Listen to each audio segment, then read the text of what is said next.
Hello guys, welcome you all on The Catalyst, and today we will discuss 9th September current affairs.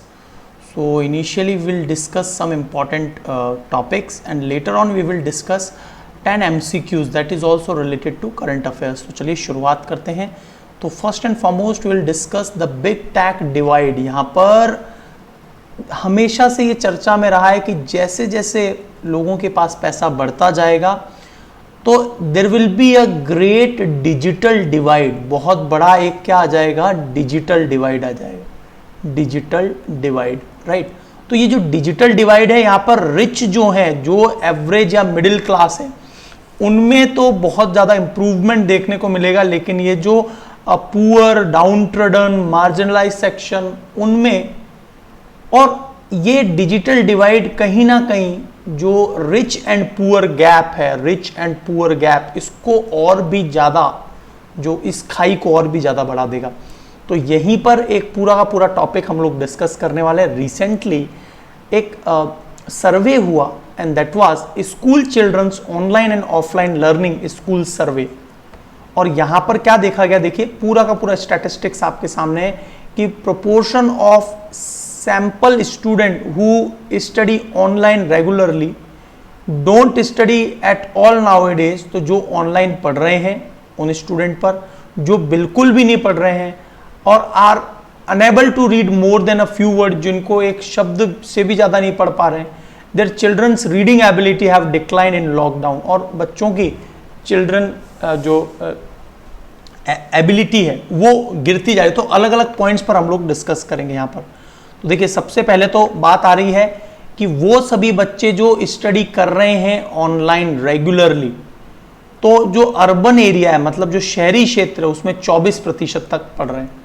जबकि rural में आप देख लीजिए, ये अपने आप में अपैलिंग है, क्योंकि रूरल एरियाज में इंटरनेट कनेक्टिविटी वगैरह सब, और मेनली जो स्मार्टफोन इत्यादि, तो उनका इतना बोलबाला नहीं है. So don't study at all nowadays, जो बिल्कुल भी नहीं कर रहे हैं वो तो देखिए, ठीक है, वो 19% है अर्बन एरिया में, 37%, तो ऑब्वियसली रूरल एरियाज में ज़्यादा है. Are unable to read more than a few word, ऐसे बच्चे जो कुछ वर्ड से ज़्यादा नहीं पढ़ सकते, वो 42% अर्बन में. रूरल एरियाज में 48% है. Their child reading ability have declined in lockdown. तो देखिए child reading ability obviously decline हुई है, क्योंकि पेरेंट्स के ऊपर था, और पेरेंट्स जो है उनका तो एंगेजमेंट ज़्यादातर, इवन मैं तो अपने आसपास के एरियाज़ में देखता हूँ तो पता चलता है कि एंगेजमेंट है ही नहीं. कुछ पेरेंट्स तो रेगुलरली पढ़ाते हैं बच्चों को, तो कुछ का तो इम्प्रूवमेंट ज़्यादा हुआ, even more than schools, but ऐसा बहुत ही रेयर केस में मिलता है. स्कूल शुड रीओपन, 90% जो है होने चाहिए अर्बन कहते हैं, और 97%. तो यहाँ पर आपको only 51% of the rural house hold survey had a smartphone. Rural house hold में केवल 51% पर जो कुल सर्वे किया गया था, उनमें से 51% के पास ही स्मार्टफोन है. Only 12% rural children had their own smartphone, अपना खुद का स्मार्टफोन, मतलब बच्चे के पास अपना खुद का स्मार्टफोन है. ऐसे तो केवल 12% है, क्योंकि आजकल ऑनलाइन का जो ज़माना है उसमें बच्चे को डेडिकेटेड सुबह से लेकर शाम तक एक क्लास का टाइमिंग है, राइट. सुबह से स्टार्ट हो जाती थी ऑनलाइन क्लासेस. अब तो खैर कुछ स्टेट्स में स्कूल्स खुल गए हैं, जैसे राजस्थान में खुल गए हैं, उत्तर प्रदेश में खुल गए हैं, लेकिन ऐसा उम्मीद है कि शायद ही वापस लॉकडाउन होगा स्कूल्स को लेकर, क्योंकि बहुत से स्कॉलर्स, इंटेलेक्चुअल्स और बायोलॉजिस्ट ने कहा है कि हमें अभी स्कूल्स को बंद ही रखना चाहिए. तो देखते हैं क्या होगा. 57% of the children in the urban sample and 65% in the rural sample reported connectivity issue. तो connectivity issue में urban areas में 57%. देखिए क्या होता है, not only the issue of internet is available or not, but also in which dimension the house is. House किस घर में है, कितने अंदर, और कई बार क्या होता है इंटरनेट की availability inside the home is not possible. कई बार ऐसा होता है.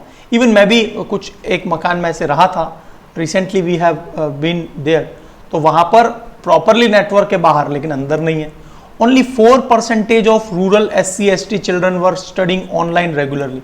केवल 4% ही SC/ST जो चिल्ड्रन है वो ऑनलाइन रेगुलरली पढ़ रहे हैं, compare to 15% among the rural children.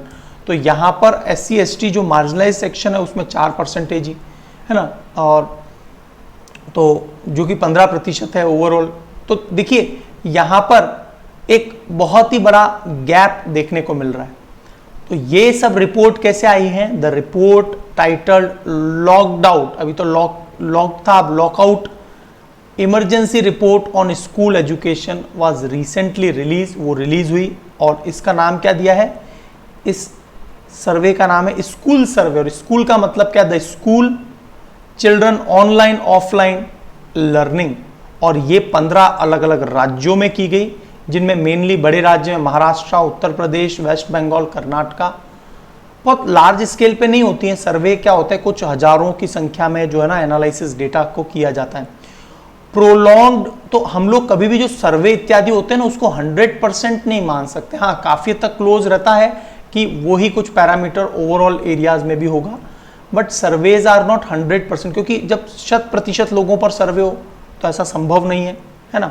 कोई जनगणना तो कर नहीं रहे कि एक एक आदमी का पता लगाए। तो एक जेनरिक पर्सपेक्टिव यहां पर क्रिएट होता है। तो हाइलाइट्स में हमने ये सारे पॉइंट्स देखे लिए हैं, right. As many 48% rural children surveyed were not able to read more than a few word, है ना। तो ये सभी स्टैटिस्टिक्स जो हैं already we have covered the highlights. Is it clear?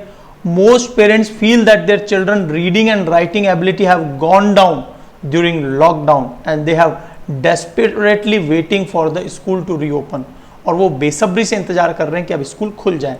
So marginalised communities were the worst affected, सबसे ज्यादा affected यही है, जो फैक्टर्स हमने ऑलरेडी देख लिया है। तो यहां पर स्टार्क डिजिटल डिवाइड देखने को मिल रहा है, बहुत बड़ा डिजिटल डिवाइड देखने को मिल रहा है। Only 51% rural household surveyed had a smartphone, 31% were studying online regularly in urban areas and 15% in rural areas. Overall बात करें तो the survey found that 12% of the rural children surveyed had their own smartphone and other issues of the online access are poor connectivity and lack of money and data. तो यहां पर देखिए ये सभी points आपको याद रखने हैं कि क्या क्या प्रॉब्लम फेस होती है, क्योंकि आने वाले समय में आप देखेंगे कि 40% ऑनलाइन ऑफलाइन का एक जो है ना हाइब्रिड मॉडल आएगा आने वाले समय में। ऑनलाइन एंड ऑफलाइन एग्जाम्स भी ऑनलाइन हो रहे होंगे, बहुत सारी चीजें, पैटर्न चेंज कर दिया है इस पेंडेमिक ने। तो आपको ये इश्यूज पता होने चाहिए कि why there is a stark digital divide and overall आने वाले समय में कैसे सोसाइटी में परिवर्तन ला देगा। ये लॉन्ग टर्म में बड़ा ही नेगेटिव इंप्लीकेशंस इसके आने वाले। वे फॉरवर्ड देखें तो reopening school is just first step, ये तो पहला स्टेप होगा। After that schooling system need to go through an extended transition period, not only enable children to catch up with reasonable curriculum but also restore their psychological, social and natural well-being। तो देखिए lockdown के इन 2 साल के gap के बाद जब schools खुलेंगे तो रीजनेबल करिकुलम होना चाहिए। एकदम से क्या हुआ, 2 साल के गैप के बाद में वो टफ, मान लीजिए जो स्टूडेंट 10th, मान लीजिए कोई स्टूडेंट 8th क्लास में था लॉकडाउन से पहले, और अब लॉकडाउन रीओपन होगा तो वो लगभग 10th क्लास या 10th क्लास को पास कर चुके हैं जो बच्चे, जो डायरेक्टली 11th क्लास में जाएंगे, उनके लिए सब कुछ जो है ना एक तरह से जो काला अक्षर भैंस बराबर बोलते हैं, क्योंकि बहुत सारी चीजें वो मिस कर चुके होंगे। तो अपने आप में करिकुलम रीजनेबल हो, restore their psychological, social and natural nutritional wellbeing को भी ध्यान रखना होगा। तो बहुत सारे फिगर्स पर यहां भी सोचना हो, this is the way forward here. Is it clear? अब हाल ही में क्या हुआ, अफ्रीकन फॉरेस्ट एलिफेंट जो हैं इनके ये रिसेंटली चर्चा में है। क्यों?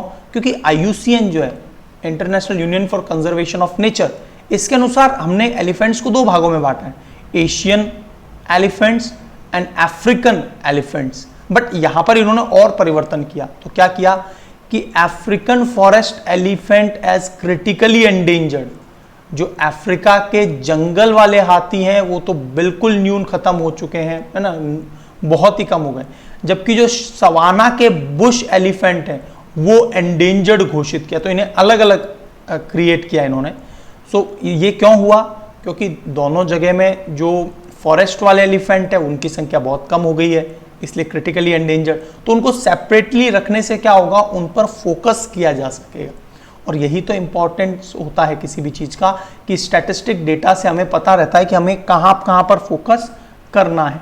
तो previously IUCN, International Union for Conservation of Nature, वो दोनों को एलिफेंट को वल्नरेबल बताती थी, but now it has opted to list them separately and it is after genetic evidence have proved that both are different species. Genetic evidence से भी पता चल गया कि थोड़ी डिफरेंट स्पीशीज है। और एशियन एलिफेंट से ये जो फॉरेस्ट एलिफेंट है वो कंपैरेटिवली लार्जर होते हैं, याद रखना, जो भारत में पाए जाते हैं। कोलार जो है, कोलार माइंस वगैरह सब आपको पता होगा, कर्नाटका में है ना, कोलार बहुत फेमस है। तो कोलार में एक लीफ नोज्ड बैट, इस प्रकार की लीफ नोज्ड बैट है, चमगादड़ है, अलोंग विद द बैट। तो यहां पर क्या हुआ, Karnataka forest department, bat conservation India trust is getting prepare to save Kolar leaf nosed bat from extinction. ये खात्मे की कगार पर, तो बहुत इंपॉर्टेंट पॉइंट है। देखिए, कोई भी चीज एक्सटिंक्शन की कगार पर है, कोई भी क्रिटिकली एंडेंजर्ड है, जैसे आपने फॉरेस्ट एलिफेंट का सुना, तो ये आपके एग्जाम के लिए बहुत इंपॉर्टेंट है, जो बिल्कुल खत्म होने की कगार पे।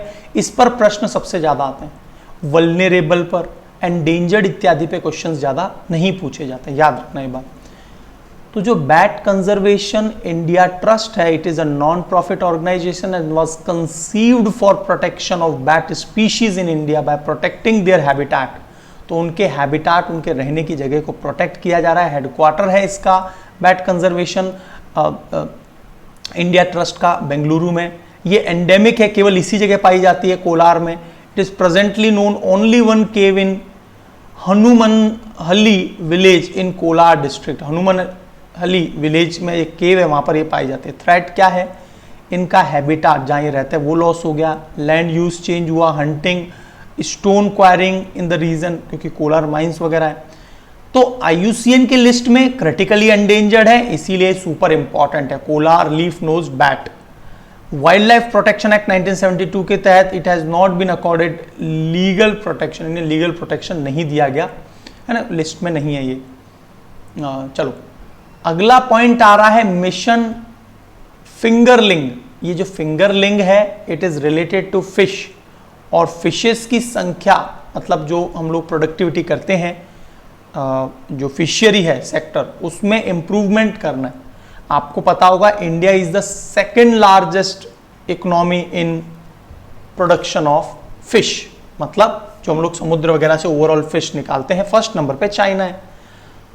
तो it is programme to enable a holistic development and management of fishery sector in India. एक समग्र विकास और प्रबंधन किया जाएगा, और इस मिशन के तहत अचीव किया जाएगा टारगेट को, जो कि fishery production from 10.79 million metric tonne जो 2014-15 में था, उसे 2020-21 में आते आते 15 मिलियन मीट्रिक टन करना था, मतलब इन सालों में। ये इसका टारगेट था मिशन फिंगरलिंग का, अंडर द ब्लू रिवॉल्यूशन। किसके तहत, नीली क्रांति के तहत। सो कौन सी मिनिस्ट्री एसोसिएटेड है, ये एक इंपॉर्टेंट पॉइंट होता है, ministry of agriculture and farmer welfare. तो ये बात याद रखना, जहाज मंत्री जहाज रानी वगैरह से कोई मतलब नहीं, वो शिपिंग से होता है, राइट। तो ministry of agriculture and farmer welfare. Government ने 20 राज्य बेस्ड ऑन देयर पोटेंशियल, की जहां पर ज्यादा क्षमता है मछलियों के उत्पादन की, strength the fishing fingerling production and fish seed infrastructure in country. The program will facilitate establishment of fingerling rearing pond and hatcheries. तो fingerling के लिए, fingerling जो ये प्रोजेक्ट है, इसमें rearing pond अलग से, मतलब नॉट ओनली फ्रॉम ओशन, हम लोग क्या होता है इनलैंड भी मछलियां उत्पादन करते हैं। So this is conserve in production of 20 lakh tonne of fish annually.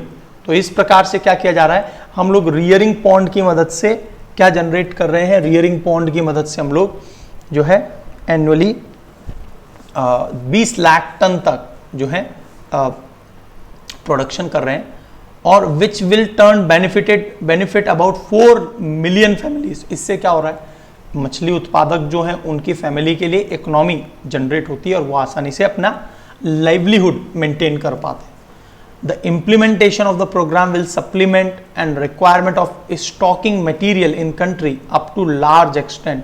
और इन मटेरियल को लार्ज एक्सटेंट तक स्टॉक किया जा सकेगा, तो फिंगरलिंग याद रहेगा आपको, which is much needed input to achieve enhanced fish production, और भारत के लिए फूड सेफ्टी के लिए भी बहुत ज़्यादा इंपॉर्टेंट है। Is it clear? चलिए, तो नेक्स्ट जो है डुगोंग, ये पहले भी यूपीएससी में क्वेश्चन पूछा जा चुका है। डुगोंग कंजर्वेशन रिजर्व, तो डुगोंग कुछ इस प्रकार का जीव है, और जो निकोलस कोलंबस थे उन्होंने तो इसे सी मरमेड का, सी समुद्री मरमेड, मरमेड का मतलब क्या होता है? जल परी, कंसीडर कर लिया था, क्योंकि इसका शेप कुछ इसी तरह का होता है।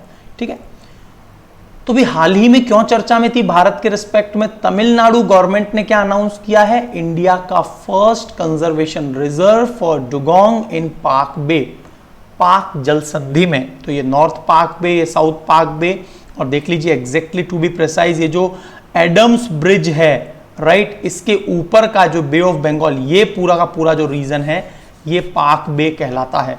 और ये डेल्फ आइलैंड है, जाफना हमेशा चर्चा में रहता ही है श्रीलंका का, और यहां पर ये Adam's Bridge, Dhanushkodi end point याद आ रहा होगा आपको। ये भी याद आ रहा होगा कि सेतु समुद्रम नाम का एक प्रोजेक्ट, जिसमें एडम्स ब्रिज को ब्रेक करके और फिर क्या किया जाएगा, शिप्स यहां से पास हो। तो इससे क्या है, आज की तारीख में जो श्रीलंका का कोलंबो है वहां पर बहुत सारे शिप क्या होते हैं, हॉल्ट करते हैं। यदि इसको ब्रेक कर दिया जाएगा तो हमारे भारत के इस लोकेशन पर हॉल्ट करेंगे, राइट, तिरुवनंतपुरम पे, कन्याकुमारी पे हॉल्टिंग होगा, तो हमें इकोनॉमी जनरेट होगी। और इसीलिए सेतु समुद्रम नाम का एक प्रोजेक्ट जो है इसको ब्रेक करने के लिए चलाया गया था। फिर 2010 में सुप्रीम कोर्ट भी चर्चा में आया, और आपको याद आ रहा होगा कि इसे एडम्स ब्रिज या राम सेतु भी कहते हैं, तो लोगों की आस्था से जुड़ा हुआ था, है ना। तो ये सब कुछ प्रॉब्लम भी आई थी। The proposed conservation areas has the highest concentration of dugong in country, तो सबसे ज्यादा डुगोंग कहाँ पाई जाती है भाई, पाक बे में। उनको कंजर्व करने का काम तमिलनाडु गवर्नमेंट कर रही है। ऑल्सो कॉल्ड सी काउ, तो इसे क्या कहा जाता है, समुद्री गाय भी कहा जाता है। In the interesting incident, Christopher Nicholas ने इसको मरमेड समझ लिया था। ये अपने आप में हर्बीवोरस होती है, सारे पॉइंट्स याद रखना, सी काउ इसे बोलते हैं, हर्बीवोरस। और ये एक प्रकार की मैमल है, याद रखना, जैसे डॉल्फिन है, ब्लू व्हेल है, उसी प्रकार से मैमल्स हैं। दे लिव इन ग्रुप, ये ग्रुप में रहती है, ग्रेज करती है सी ग्रास पर, तो शाकाहारी है। सरफेस पर आती हैं, क्योंकि इनके गल्फ तो होंगे ही नहीं, है ना, गल्फड़े फिन्स वगैरह नहीं होंगे, ठीक है। तो ये हमेशा श्वसन लेती होगी अपने लंग्स की मदद से, ठीक है, जैसे डॉल्फिन और ब्लू व्हेल लेते हैं। इनकी लाइफ स्पैन 70 साल होती है। ये 30 अलग अलग देशों की, दुनिया में देशों में पाई जाती है, भारत भी एक है उनमें से, है ना। नॉट एंडेमिक, केवल भारत में ही नहीं है, और दुनिया के दूसरे देशों में भी पाया जाता है। इस प्रकार के प्रश्न पूछा जाता है कि क्या डुगोंग केवल और केवल एंडेमिक इंडिया में ही है? नहीं, 30 अन्य देशों में भी पाई जाती है। Gulf of Mannar, gulf of Kutch, पाक बे, यहाँ पर तो सबसे ज़्यादा संख्या में, अंडमान निकोबार में पाई जाती है। ऑस्ट्रेलिया में दुनिया में सबसे ज़्यादा डुगोंग की पॉपुलेशन वहाँ है, क्योंकि कोरल रीफ्स हैं। इसका मतलब प्रेफरेबली कोरल रीफ्स के आसपास ही पाई जाती हैं। IUCN रेड लिस्ट में थ्रेटन्ड स्पीशीज़ है, तो थ्रेटन्ड लिस्ट में ये वल्नरेबल है, राइट। साइट्स में ये अपेंडिक्स 1 में है, क्योंकि इसका शिकार किया जाता होगा ऑब्वियसली, है ना, ट्रेड रिलेटेड इसको रोकने के लिए। शेड्यूल 1 में है भारत के। थ्रेट क्या है? सी ग्रास हैबिटाट लॉस हो रहा है, वाटर पोल्यूशन बहुत ज़्यादा, और डिग्रेडेशन ऑफ कोस्टल इकोसिस्टम, जो हमारी डेवलपमेंटल और एंथ्रोपोजेनिक एक्टिविटी के कारण, accidental entanglement of fish net, ghost net वगैरह जो है उसके कारण, और पोच फॉर मीट, इसको मांस के लिए भी पोचिंग किया जाता है, तो इसीलिए क्या है, इसको शेड्यूल में डाला गया है। कंजर्वेशन के लिए क्या क्या एफर्ट किए गए हैं? Dugong and sea grass conservation project by Global Economic Facility and United Nation Environment Programme, 8 nations in Indo Pacific excluding India. तो भारत को छोड़कर जो है ग्लोबल इकोनॉमिक फैसिलिटी UNEP 8 देशों में, इंडो पैसिफिक एक्सक्लूडिंग इंडिया को छोड़कर, यहाँ पर ये ग्लोबल एफर्ट्स जो हैं इसके लिए लगातार किए जा रहे हैं। Memorandum of understanding UNEP United Nation Environment Programme और कंजर्वेशन ऑफ माइग्रेटरी स्पीशीज के साथ यहाँ पर MOUs भी साइन हुए, तो इसके लिए इंटरनेशनली भी प्रयास किए जा रहे हैं और नेशनली आप देखें तो banning ट्वेलिंग and Gill nets in the area, Gill nets ट्वेलिंग जो है उनको बंद किया जाए, इस प्रकार के नेट को अवेयरनेस प्रोग्राम चलाया जाए, स्मॉल एप्रिसिएशन अवार्ड दिया जाए फिशरमैन को कि यदि वो डुगोंग को यदि फिर से रिलीज कर दे, regular patrol and inspection by fisheries and forest department, ये इंस्पेक्शन किया जाता है। तो इस प्रकार से ये पूरा चर्चा में dugong. Is it clear? Now you have 10 questions, 10 questions हैं आपके, और इन क्वेश्चंस में से how many of you will make correct, 10 out of how many of you will make correct, तो ये आपको आंसर देना है। तो पढ़िए, रीड कीजिए। ओवर द टॉप प्लेटफॉर्म बहुत चर्चा में था, OTT, राइट, बहुत ज्यादा चर्चा में था। जो हम लोग नेटफ्लिक्स, इसके अलावा हम लोग जो अमेजॉन प्राइम, राइट, ये जो भी हम लोग देखते हैं ऑनलाइन चीजें या फिर पेड वर्जन जो देखते हैं वो ओवर द टॉप वर्जन है ना, जो हमें फ्री में नहीं मिल पा रहा है, और स्पेशली पेड वाली चीजें ये चर्चा में इसलिए आजकल की जिस प्रकार से वेब सीरीज वगैरह बन रही हैं वो बहुत ज़्यादा कंट्रोवर्शियल है सोसाइटी के लिए, और सोसाइटी में उसके ऊपर कई प्रकार के क्या लगा दिए जाते हैं, कंट्रोवर्सी के चलते क्या होता है वो उन पर पेटिशन वगैरह लगा देते हैं लोग, और इसीलिए ये सब आजकल बहुत ज़्यादा चर्चा में। पहले तो क्या होता था, पहले तो फिल्म बोर्ड सर्टिफिकेशन जो है वो NBFC इत्यादि जो है, तो ये सभी उन पर एक लगाम लगाने की कोशिश करती थी, है ना, नेशनल जो बोर्ड एंड ऑफ सर्टिफिकेशन जो है, लेकिन इन पर क्या है अभी बहुत ज़्यादा कंट्रोल नहीं देखने को मिल रहा। तो पॉइंट से आपके सामने 3 स्क्रीन पर क्वेश्चन है, A, second, first, second and third. बताइए क्या सही है क्या गलत है यहाँ पर। So which statement is correct here. ध्यान से पढ़िए, पॉज कर लीजिए, पूरा समय लीजिए अपना और फिर आंसर दीजिए।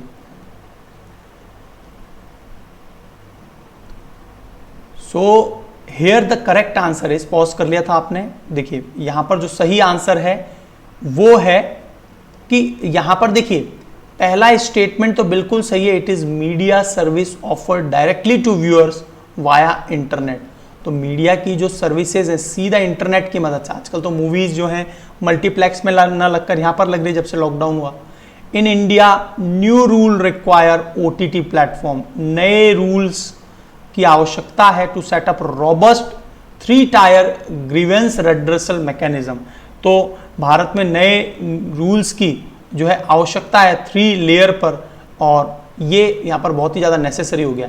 थर्ड पॉइंट है जो electronic media monitoring centre EMMC under the ministry of information broadcasting monitors the content telecast on OTT platform. क्या OTT प्लेटफॉर्म पर ये नज़र रखते हैं? तो बिल्कुल भी नहीं। जो टेलीविजन चैनल के कंटेंट हैं, टेलीविजन चैनल के जो कंटेंट होते हैं, राइट, जो भी सीरियल्स इत्यादि आते हैं टेलीविजन पर, उनको कौन ध्यान रखता है? इलेक्ट्रॉनिक मीडिया मॉनिटरिंग सेंटर, जो ministry of Information and broadcasting monitor करता है। तो OTT को ये नहीं करता, तो थर्ड स्टेटमेंट इज रॉन्ग है। Is it clear? बाकी फर्स्ट एंड सेकंड बिल्कुल ठीक है।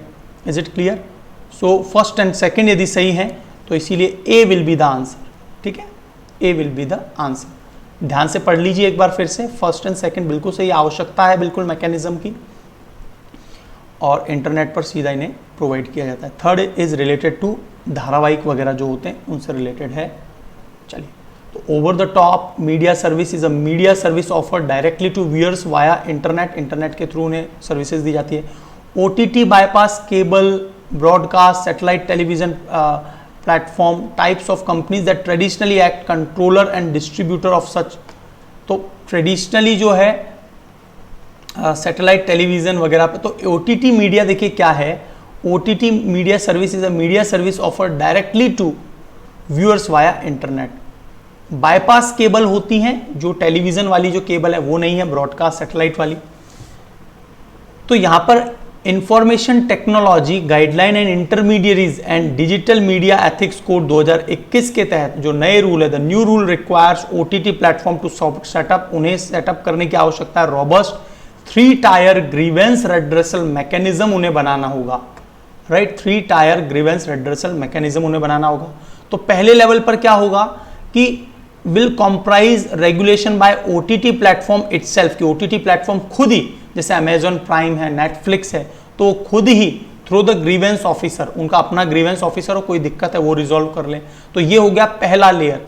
सेकेंड लेयर में क्या है, सेकेंड लेवल में institutional self regulatory body by the publisher of content and their association. तो जो इंस्टीट्यूशनल सेल्फ अपने आप जो स्वतः अपने आप को नियमन करती है, और इनमें जो पब्लिशर हैं, कंटेंट की जो एसोसिएशंस हैं, this self regulatory body will comprises industry के एक्सपर्ट होंगे, headed by retired supreme court जज, eminent personalities in the relevant field. तो वो इसमें सेकेंड लेवल पर लेयर रहेगी। और थर्ड लेवल पे क्या होगा, inter department committee constituted by MIB।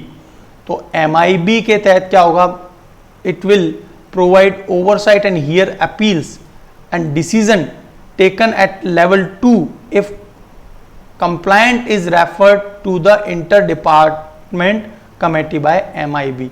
तो MIB जो है वो रिसेंटली MIB ने, Ministry of Information and Broadcasting ने क्या किया है कि एक नया रूल लेकर आए हैं, जिसके तहत यदि यहां पर भी कोई दिक्कत आती है तो फाइनली वो थर्ड बॉडी के पास जाएगा कंप्लायंट, और उसको रेफर करेगा इंटर डिपार्टमेंटल कमेटी से रिलेट करके। थर्ड पॉइंट जो था इलेक्ट्रॉनिक मीडिया मॉनिटरिंग सेंटर, ये कंटेंट जो है टेलीविजन और चैनल के कोई वायलेशन होता है प्रोग्राम का, एडवर्टाइजिंग कोड या कुछ भी, तो उससे रिलेटेड ये जो है निगरानी रखने का काम करता है। सबऑर्डिनेट ऑफिस है electronic media monitoring centre, but not for OTT। Is it clear? Second question है आपकी स्क्रीन पर, जो डेप्यूटी स्पीकर ऑफ लोकसभा है, बहुत ज्यादा चर्चा में चल रहा है, क्योंकि मैंने आपको बताया था लगभग 800 प्लस दिन हो चुके हैं, अभी तक डेप्यूटी स्पीकर नहीं थे। तो डेप्यूटी स्पीकर के बारे में क्या स्टेटमेंट यहां पर पूछा है, करेक्ट है। पहला है deputy speaker of Lok Sabha is not subordinate to the speaker of Lok Sabha. क्या सबऑर्डिनेट होता है? ये नहीं होता। क्या नहीं होता ये पूछा है, होता या नहीं होता बताइए आप। It is by convention that the position of deputy speaker is offered to the opposition party in India. ये प्रचलित है कि डेप्यूटी स्पीकर का पद विरोधी अपोजिशन पार्टी को जाएगा, ऐसा सही है या नहीं? Deputy speaker can be removed by president any time.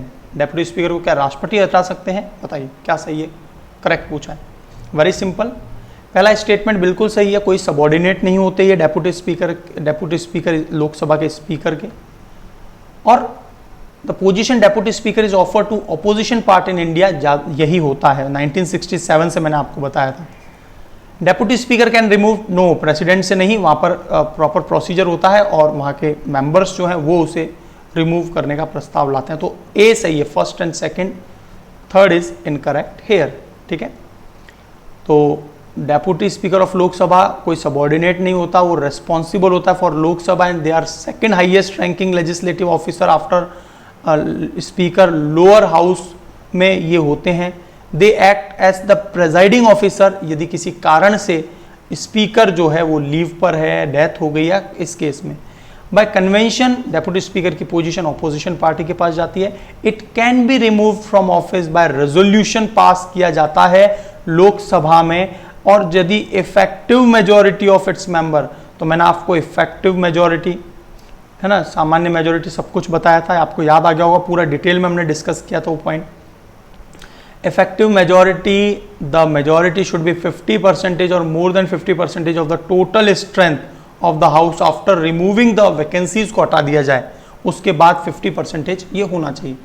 तो लोकसभा को ये जो है, लोकसभा के पास ताकत है इसको हटाने का, ना कि प्रेसिडेंट के पास।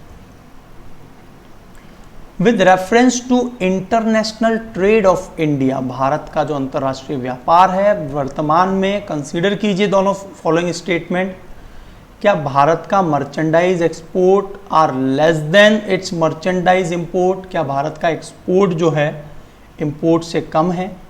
क्या इंडिया सफ़र कर रहा है from overall trade and current account deficit? क्या भारत लगातार trade and current account deficit face कर रहा है?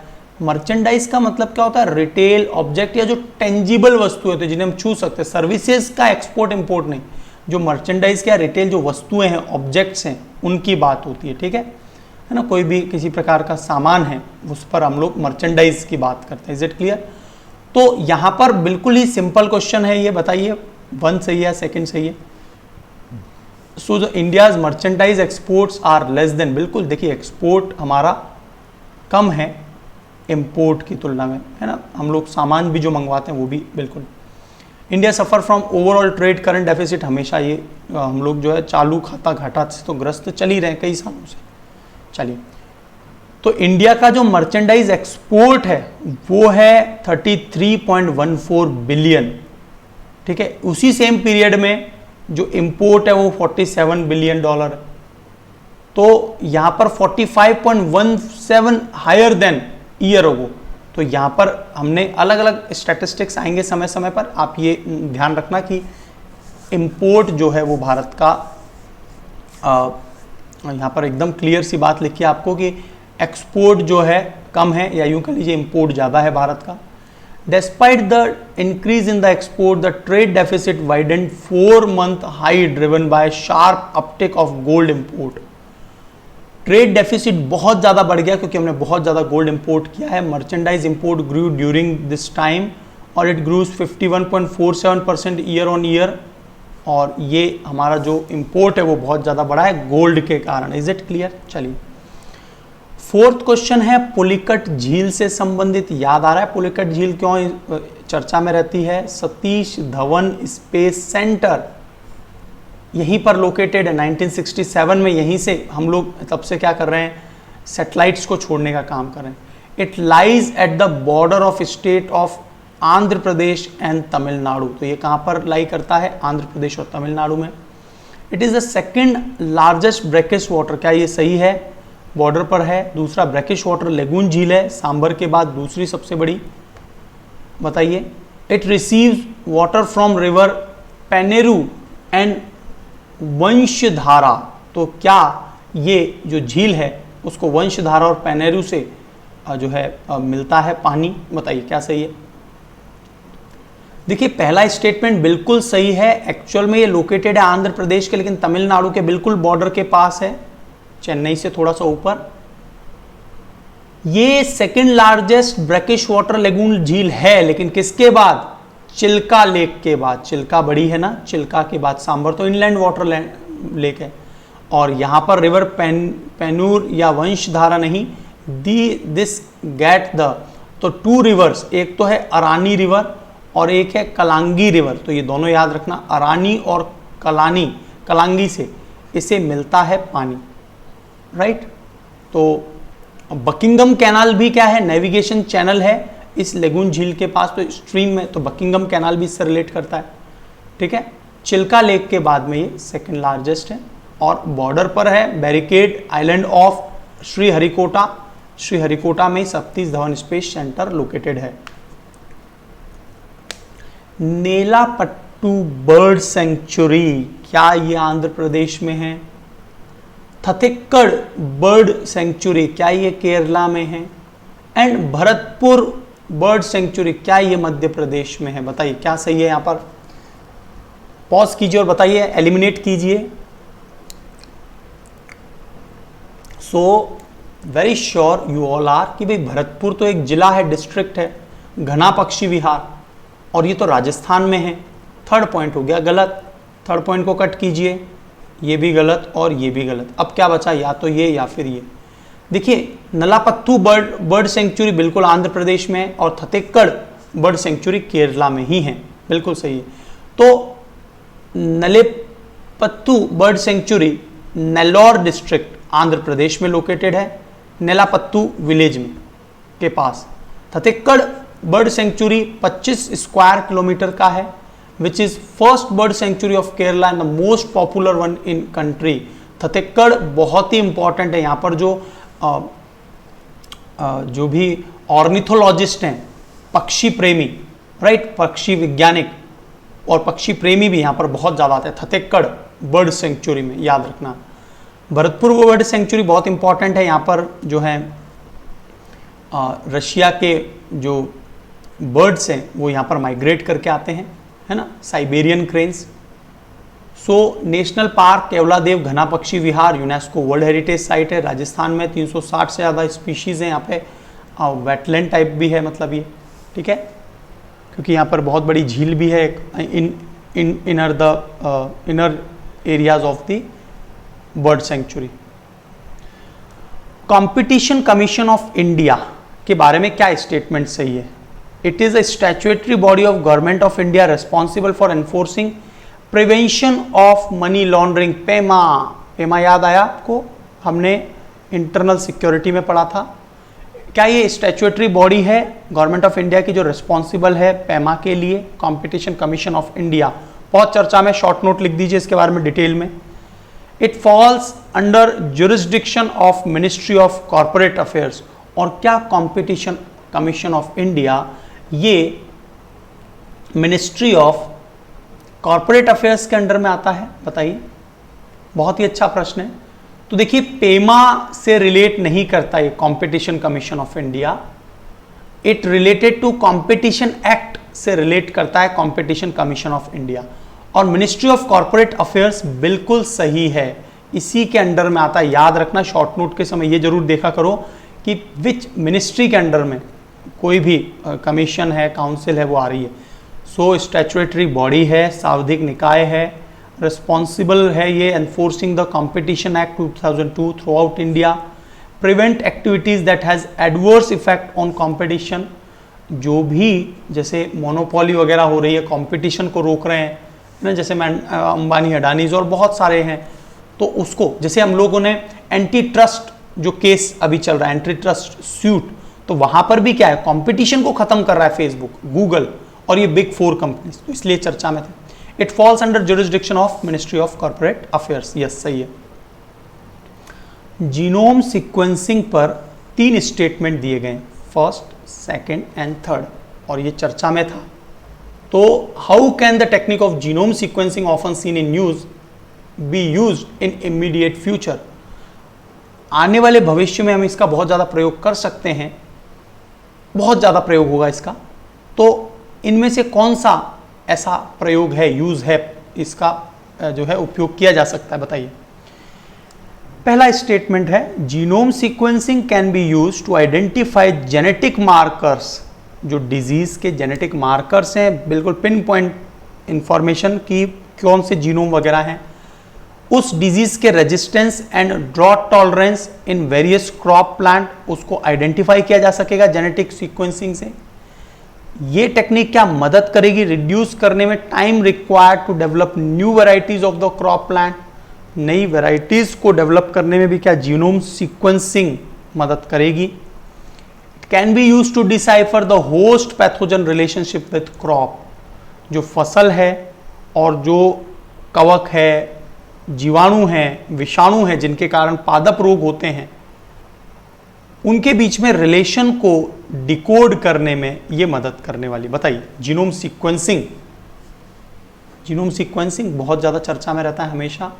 All the 3 points are absolutely correct है, तीनों ही बिल्कुल सही है। जेनेटिक मार्कर डिजीज के लिए, various crop, drought tolerant crops हैं, इसके अलावा फ्लड टॉलरेंट क्रॉप है, तो उनके जीनोम सीक्वेंस लेकर हम लोग बहुत ज़्यादा रिसर्च कर सकते हैं। सीक्वेंस का मतलब पूरा उसका डीएनए वगैरह का सीक्वेंस और क्या क्या संशोधन किया जा सकता है।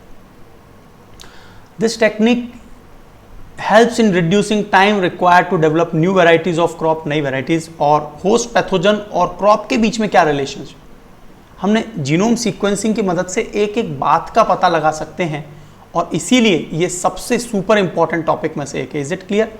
All the 3 points are absolutely correct here. All the 3 points are absolutely correct here. Genome sequence में क्या होता है, जो डीएनए के न्यूक्लियोटाइड्स होते हैं उनमें जो ATGC जो पेयर होते हैं, है ना, तो ATGC, एडेनिन, थायमिन, गुआनिन और साइटोसिन, जिनमें ट्रिपल बॉन्ड और डबल बॉन्ड होते हैं, डीएनए का पूरा सीक्वेंस होता है, 3 बिलियन बेस पेयर्स होते हैं, राइट। ह्यूमन जीनोम प्रोजेक्ट में हमने यही डिटेक्ट किया था। भारत में भी बहुत से जीनोम प्रोजेक्ट चल रहे हैं, जैसे इंडिजेन, इंडिया जीनोम प्रोजेक्ट, ये भारत में चल रहे हैं। सो फर्स्ट स्टेटमेंट जो है बिल्कुल सही है, न्यूबॉर्न स्क्रीनिंग, चाइल्डहुड डिजीज उन्हें पता लगाया जा सकता है और उनको इंटरवीन, उनको रोका जा सकता है बच्चे के जन्म से बहुत पहले। कब? जब शुक्राणु और अंडाणु के स्टेज में जब जो है फॉर्मेशन है, और उस समय पर क्या है, कुछ अमेंडमेंट, बच्चे में भी कुछ अमेंडमेंट किया जा सकता है, ठीक है, designer baby. Gene potential can identified by screening, sequencing, sequence की मदद से बेटर जेनेटिक इंजीनियरिंग का हम लोग कर सकते हैं। और तीसरा भी बिल्कुल सही है, पैथोजन और उनमें रिलेशनशिप बताई जा सकती है। इसी से रिलेटेड जो मैंने आपको बताया था इंडिजेन, मतलब इंडिया जीनोम जो प्रोजेक्ट है, इंडिजेन अलग है, एक है इंडिया जीनोम प्रोजेक्ट, वो अलग है, ठीक है। और एक ह्यूमन जीनोम प्रोजेक्ट तो आपको पता ही होगा, 1990 में शुरू हुआ था और 2003 में खत्म हुआ, है ना। 1988 से शुरुआत होने की बात थी। तो यूएस का जो एनर्जी डिपार्टमेंट है और यूएस का जो हेल्थ डिपार्टमेंट है, दोनों ने मिलकर कोलैबोरेट होकर यहां पर काम किया था। So it is a consortium of 28 national laboratories to monitor the genomic variation in India. तो क्या इंडिजेन 28 राष्ट्रीय लेबोरेटरीज की मदद से मॉनिटरिंग की जा रही है इस पर, क्या ये इंडिजेन है? ध्यान से पढ़िए, क्वेश्चन बहुत ही इंपॉर्टेंट है, पॉइंट याद रखना। Second, it aims to undertake whole genome sequencing of thousands of individual representing diverse ethnic, लगभग 1000 के करीब लोग हैं अलग अलग एथनिक ग्रुप के। उन व्यक्तियों में क्या है, किस किस प्रकार का वेरिएशंस है, वो सब देखने में मदद मिलेगी जीनोम सीक्वेंसिंग। और विशेषकर वो एथनिक ग्रुप में अलग अलग प्रकार के रोगों के क्या कारण हैं, rare disease, right, genetic disease का पता लगाएंगे। तो देखिए, आपको याद आ रहा होगा, मैंने एक बात बताई थी, जो 28 नेशनल लेबोरेटरीज हैं वो इंसाकॉग नाम का जो है, यहां पर मैं आपको मेंशन कर देता हूं कि ये एक बहुत ही इंपॉर्टेंट इंस्टीट्यूट है जो SARS-CoV-2 नोवेल कोरोना वायरस के लिए 28 लेबोरेटरीज रिसर्च कर रही हैं। Is it clear? तो ये है इंसाकॉग। Is it clear? बहुत इंपॉर्टेंट है, हमने चर्चा की थी करंट अफेयर में, ये बहुत ज्यादा इंपॉर्टेंट है, इसीलिए मैं और भी डिस्कस करूंगा इसके बारे में। सो इंडिया SARS-CoV-2, भारत का जो SARS-CoV-2 जीनोमिक्स कंसोर्टियम इंसाकॉग, ये जॉइंटली इनिशिएटिव है। किस किस का? पॉइंट याद रखना शॉर्ट नोट में। Union health ministry of health and department of biotechnology and CSIR and ICMR, Indian council of medical research, council of scientific and industrial research, and is a consortium of 28 national laboratories जो monitor कर रही हैं genetic variations कैसे हुए। SARS-CoV-2 INSACOG जो है एक multi laboratory, multi agency, pan India network है, 28 लेबोरेटरीज इसमें काम करें, 28 लेबोरेटरीज। CSIR का इनिशिएटिव क्या है? इंडिजेन, वो बिल्कुल अलग है। इंडिजेन में हम लोग एथनिक जो ग्रुप हैं उनके जो सीक्वेंसेज हैं इंडिविजुअल्स की, उनको जो है डाइवर्स सीक्वेंस, उनको सीक्वेंसिंग कर रहे हैं। Objective is to enable genetic epidemiology, उनके अंदर जो पीढ़ी दर पीढ़ी जो एपिडेमियोलॉजी का मतलब क्या होता है? महामारी रोग विज्ञान, महामारी विज्ञान जो होता है, क्यों महामारी होती है, कौन से जेनेटिक रोग होते हैं, उनको पूरी तरह से डेटर करना, उनको रोकना, उसके लिए पहले हमें इंफॉर्मेशन होनी चाहिए। तो ये डायग्राम मैंने आपको बताया था, याद आ रहा है, हमने एक बार पहले भी इस पर चर्चा की थी। INSACOG, Indian SARS-CoV-2 genomic consortium, ministry of health and family welfare, department of biotechnology, ICMR, ये रहा ICMR, और CSIR, ये सभी जॉइंटली इस पर काम कर रहे हैं। वायरसेस के वेरिएंट भारत के पेशेंट में किस प्रकार से अफेक्ट कर रहे हैं। 28 लेबोरेटरी, 300 से ज़्यादा सेंटिनल साइट्स हैं ऑल ओवर इंडिया, और इसमें डेल्टा, K41N, इन अलग अलग प्रकार के जो वेरिएंट्स हैं, तो ये म्यूटेंट्स हमने देखे हैं अलग अलग प्रकार के। तो रिसेंटली ये म्यूटेंट बहुत चर्चा में था, राइट। तो ये सभी म्यूटेंट्स जो हैं, currently variant frequency is low in India, वो कम है भारत में, फ्रीक्वेंसी बहुत तेज नहीं है। मैंने हाल ही में बताया था आपको, जो कू नाम का एक वेरिएंट है जो कोलंबिया में चल रहा है, वो उसकी मारक क्षमता बहुत अच्छी बता रहे हैं, 70% तक, ठीक है। Currently 40 cases in India, 10 different state में। तो हम लोग AY1 अलग अलग प्रकार के इसको नोटिस कर रहे हैं। Mutation constellation on spike protein for global variation, तो ये सभी स्पाइक प्रोटीन पर लगातार रिसर्च हो रही है। B1617 ये हाई लेवल है, महाराष्ट्र, बंगाल, दिल्ली, कर्नाटका में, मल्टीपल स्टेट्स में देखा जा रहा है। B1617, तो ये याद रखना आप एक, ठीक है। चलिए सेकेंड लास्ट क्वेश्चन है आपका, कितने क्वेश्चन सही हो गए आपके बताइए। टर्टल सर्वाइवल अलायंस, टर्टल्स जो हैं कहाँ रहते हैं, समुद्र में, टॉर्टोइज लैंड में लैंड पर रहते हैं। तो टर्टल सर्वाइवल जो अलायंस है, it is formed in 2001, United Nation Environment Programme UNEP के द्वारा। क्या ये sustainable captive management of fresh water turtle, तो क्या ये इस प्रकार से बनाया गया था टर्टल सर्वाइवल अलायंस, है ना, किसके द्वारा, यूनाइटेड नेशन एनवायरनमेंट प्रोग्राम के पार्टनरशिप में। Behler turtle conservation award is instituted by TSA, क्या टीएसए के द्वारा Behler turtle conservation award, Behler एक व्यक्ति है, बहुत ही इंपॉर्टेंट है, जिन्हें नोबेल पुरस्कार भी दिया गया, और ये बहुत ज़्यादा रिसर्च करते थे टर्टल्स की स्पीशीज जो हैं उन पर। तो आपको बताना है which statement is are correct here. So दोनों स्टेटमेंट आपको गिवन है। तो पहला स्टेटमेंट जो है ये यूनाइटेड नेशन एनवायरनमेंट प्रोग्राम के द्वारा नहीं, IUCN के द्वारा है। IUCN International Union for Conservation of nature के पार्टनरशिप में, ठीक है। और जो बेहलर टर्टल जो अवार्ड है, ये अवार्ड जो है ये एस्टेब्लिश किया गया है एंडर रोडिन के द्वारा। तो ये दोनों ही स्टेटमेंट जो हैं, both the statements are incorrect है, दोनों ही स्टेटमेंट बिल्कुल गलत हैं। Is it clear? तो ये सारे पॉइंट्स एकदम क्लियर हो रहे होंगे आपको, दोनों ही स्टेटमेंट गलत हैं। सो यहाँ पर first and second both are incorrect. Turtle survivor alliance formed in 2001 as International Union for Conservation of Nature, IUCN के द्वारा। Partnership for sustainable captive management of fresh water turtles tortoise and initially designed to task force, ये task force IUCN tortoise and fresh water turtle specialist group, इनके द्वारा ये alliance बनाया गया था। Turtle जैसे ऑलिव रिडले टर्टल, उनको बचाया जाए इस तरह से। बेहलर टर्टल जो कंजर्वेशन अवार्ड है, ये Anders Rhodin and Rick Hudson के द्वारा 2006 में to honour the legacy of turtle conservation of John Behler. John Behler जो हैं, जो नोबेल प्राइज दिया गया था टर्टल कंजर्वेशन के लिए जिनको, तो इनके लिए ये it is not related to turtle survivor alliances का कोई रिलेशन नहीं है। Behler conservation award is cooperated by turtle survivor alliance. तो यहाँ पर ये जो अवार्ड है ये स्थापित इनके द्वारा नहीं किया गया है, आज की तारीख में को रिप्रेजेंटेशन इनके द्वारा किया जाता है। IUCN, SSC tortoise, fresh water turtle specialist group, ये क्यों चर्चा में, भाई भारत में ऑलिव रिडले वगैरह बहुत ज़्यादा चर्चा में रहते हैं, इसलिए ये एग्जाम में आपसे पूछा भी जा सकता है। So the last question again on tortoise and turtles. Tortoise spend most of the time on land while turtle spend majority of their time in water. क्या ये स्टेटमेंट सही है? क्या टॉर्टोइज जनरली वेजिटेरियन होते हैं और टर्टल्स ऑमनिवोरस होते हैं? बताइए क्या ये स्टेटमेंट सही है? टॉर्टोइज टर्टल के बारे में difference, which statement is are correct here? Pause कीजिए और बताइए। So here both the two statements are absolutely correct, दोनों ही सही हैं। जमीन पर बिताते हैं टॉर्टोइज जो लैंड पर होते हैं और टर्टल्स पानी में। टॉर्टोइज जो है ज़्यादातर वेजिटेरियन ही होते हैं और ओमनिवोरस होते हैं टर्टल जो छोटे होते हैं साइज में।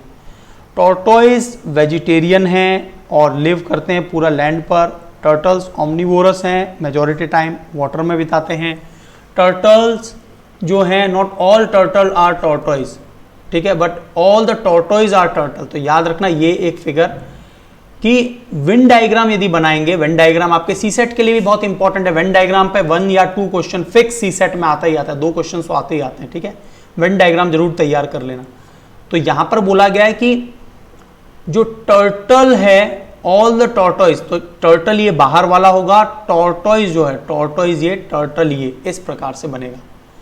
Flipper boy, flat streamline shell, turtle in the sea, eat both plant and animal, दोनों खाते हैं। डोम्ड शेप्ड शेल होता है इनका, ठीक है, इनका फ्लैप स्ट्रीम लाइन शेल होता है।